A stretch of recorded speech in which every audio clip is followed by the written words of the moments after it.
ज्योति अपनी सच्चाई प्रकट होने दे। अपनी ज्योति अपनी सच्चाई प्रकट होने दे। परमेश्वर के रहस्य बांटिए भाई भक्त सिंह के द्वारा। अक्टूबर 14, ईश्वरीय चाल चलन के रहस्य।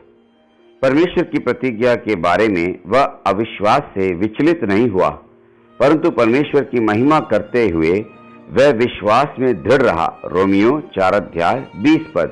अब्राहम परमेश्वर की वाणी को सुन रहा था और इसीलिए परमेश्वर उसे पहले से ही यह बता सका कि कैसे उसका वंश एक जाति के रूप में मिस्र में 400 साल तक दासत्व में रहेगा और फिर चौथी पीढ़ी में वह देश में लौट आएगा।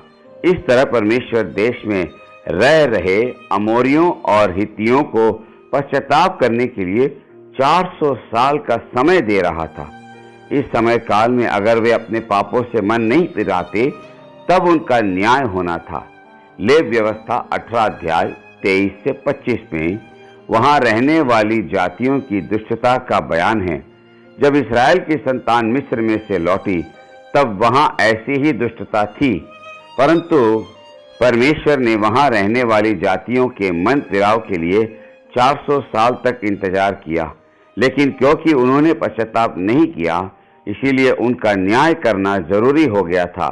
परमेश्वर ने इस्राएल की संतान से उन नगरों और उनमें रहने वालों को पूरी तरह नाश कर देने के लिए कहा था।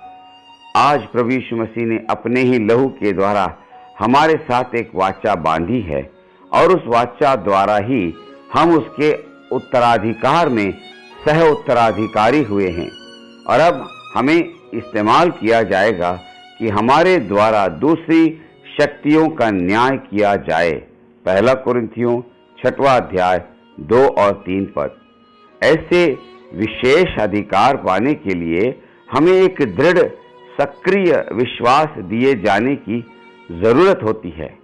ऐसा विश्वास जो संदेह पर जयवंत होता है और जब प्रभु हमसे बात करता है तो वह सुनता और आज्ञा पालन करता है।